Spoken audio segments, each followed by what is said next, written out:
Thank you for tuning into our podcast, Canal Days, what life was like in the industrial Connecticut River Valley of Massachusetts. I'm your host, Carrie, and joining us today is Holyoke's very own local historian and creator of the historical tours of Greater Holyoke, Robert Como. He personally offers and leads public and private tours, as well as presentations of historical sites within communities throughout Massachusetts. Currently, the communities that he has selected to focus on this year are Holyoke, Chicopee, South Hadley, and East Hampton, and also Granby and Amherst as well.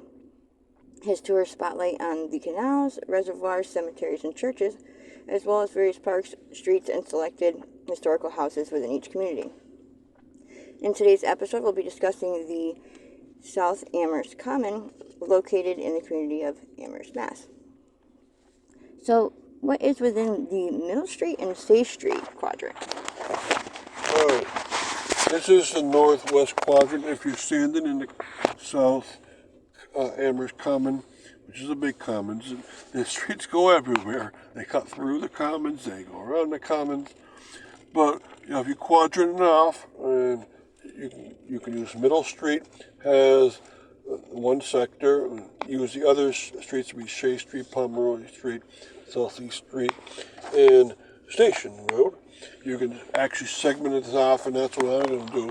And you can actually figure out family names, and then you can match them to those around the neighborhood, included in that cemetery, South Amherst Cemetery. So, in this Middle Street to Shea Street quadrant, you find three structures. The one in the middle is the South Amherst School, and it's from 1900. It replaces one that was there beforehand, obviously, because this neighborhood was much older than 1900. And it's on 1001 South East Street, and the school is nice to look at. But there's houses to the right and left of it. The one to the right of it is the old-time post office for a while. That's a 989 Southeast Street. And in the early 1800s, sure, it was a post office with this whole village. But back then, post offices would have people living in the house. So the post office might be one small section of the house. Then they'd have the rest section for the home. And the Hiram Allen family lived here. The house itself is a federal era home, and yes, he's buried in the South Amherst Cemetery. All right, and then look back at the school again, and to its left, if you go to look at 1025 Southeast Street, you have the Armstrong House, and that was built in 1860. And so, right away, you start with a quaint-looking quadrant. So, let's dive a little bit deeper into the subject. So what about along the Shea Street and Pomeroy Lane quadrant? All right, the Shea Street to Pomeroy Lane quadrant. What you have here are several houses, and actually they're very old-looking houses, so I'll tell you about some of them. All right, the Jonathan Dickinson house and barn from 1780 is along Shea Street. It's at 445 Shea Street. And the house was built in the federal style, and it looks it. All right, it looks like a federal style building, very large, 2 floors high. And behind it is a beautiful red barn, and it's also very big. It's along Shea Street. So this starts off this quadrant with a bang. And this quadrant, the first one I mentioned was northwest. This one is to the southwest. Okay, then the next house that you come to see at 324 Pomeroy Lane is the Enos Dickinson home. And his home was also a store and a post office at one time. So it had multiple functions within it. That's how the family survived. They had a farm, and they had a store going along. He is buried at the South Amherst Cemetery also. It's a beautiful home. All right, now, when you look at this segment and you look beyond, there are homes in the far, far distance, but we're going to only consider the ones closest to this common. But in the back of this section, God, the views are gorgeous, because you get to see parts of the Mount Holyoke Range in the distance and parts of the western part of Amherst, so forth. So take a look at that as much as you can. And quickly, before we continue with our interview, just to fill our listeners in, to find out more information, or if you're interested in signing up for any of his various tours, you can check out his website at holyokecanaltour.org, and there you can find you can also find videos and podcasts of the stops along each of his tours, as well as photos and text of the historical sites there as well. And for private tours and other inquiries, you can email him directly at bobcat4214, capital B, at yahoo.com. And his tours make for fun educational outdoor activities for families and group parties. So getting back to our interview, what is in the Middle Street to Southeast Street quadrant?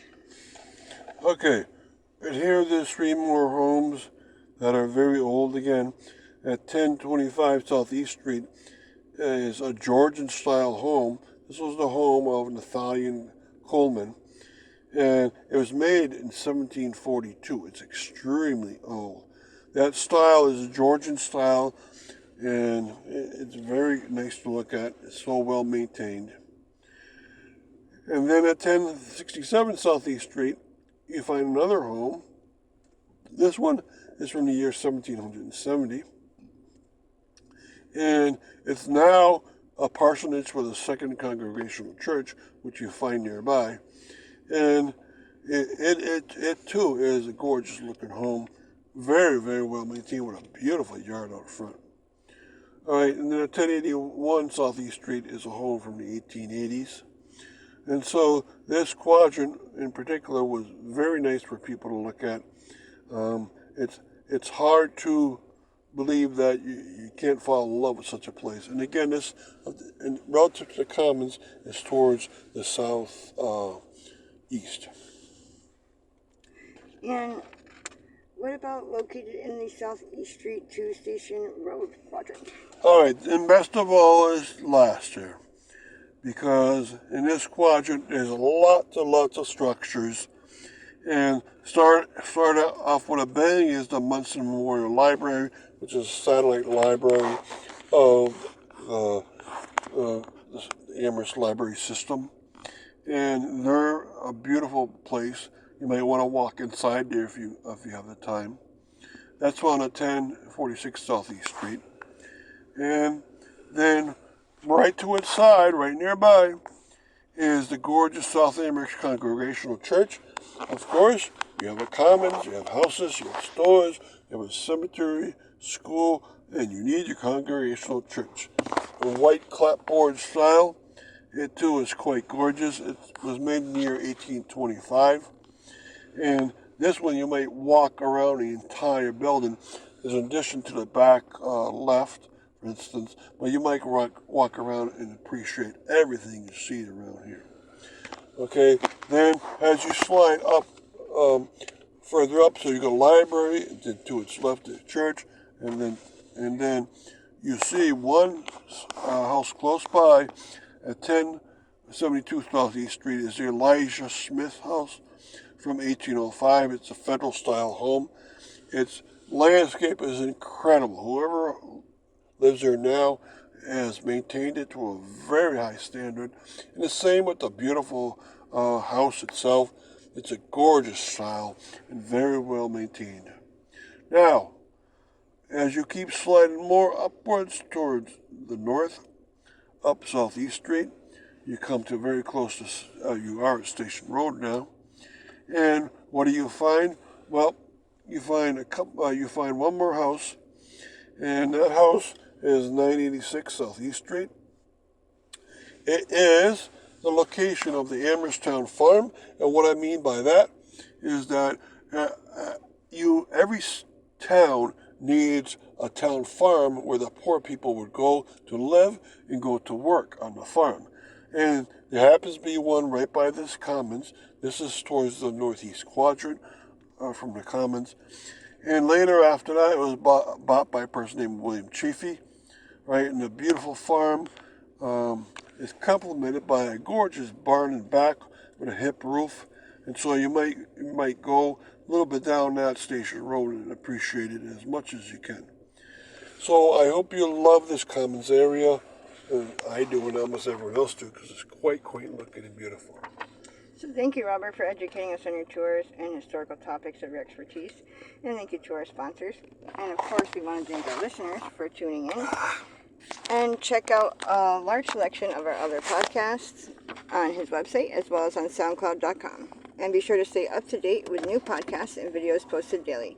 Thank you, and hope you join us again. So in today's episode, we'll be discussing the South Amherst Cemetery, located within the community of Amherst, Massachusetts. So, firstly, the tomb within the cemetery, what is it for? Anytime you have a holding tomb in a cemetery, it's designed to hold coffins until the ground is soft enough to dig up. And that's not true in New England from January, February, and March. So you have to hold bodies in these coffins in a holding tomb. And there's one in the South Amherst Cemetery. They're usually found in Protestant cemeteries, and there's a small one here. I could bet by the size of it, you're lucky that you'd be able to get nine coffins in there. But that's enough, because South Amherst, through most of its history, was not that big at all. You know, you might have only a few hundred people there, and even during the course of a whole year, maybe only 20 people would die a year, and that means only 5 in the winter, and so it was big enough. And so they have a holding tomb, but it's very quaint looking, very, you may even say, beautiful looking to see this. It has a very strong greenish door to it. You wonder if it's made out of copper. And then the sides are stepped upwards, and then it looks like a natural part of the setting because it kind of blends in with the grass and so forth. So it's nice to look at. And there's usually a few of them in any town, so there's one here. Intriguing. So let's explore deeper into this subject. So who are some of the families buried here? All right, the Merrick family is, and remember, the South Amherst Cemetery is made for people in South Amherst, and people that stayed in that area weren't that many because farms are bigger back then, and you had North Amherst, you had the center of Amherst, so forth. And so the Merrick family is there, and it's very nice to look at because the Merrick family is spread across 3 obelisk-shaped tombstones right in a row, and a lot of small headstones between them to indicate who the people are, and the description of the names are on these big obelisks. So you might even guess there's about 30 members of the Merrick family in this small area. And it's good to look at because one's a brownstone, one's a marble, and then one looks like a sandstone.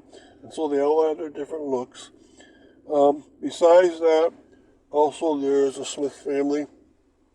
Emblematic of that is Charles Edwin Smith. His burial stone is a beautiful sandstone. It's somewhat towards the front. And if you walk around, you'll see lots of these wonderful stones around here.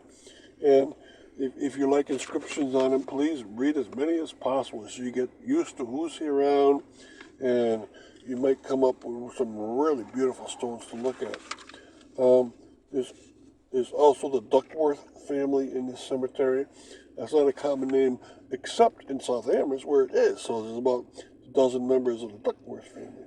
And most importantly, there's the Moody family.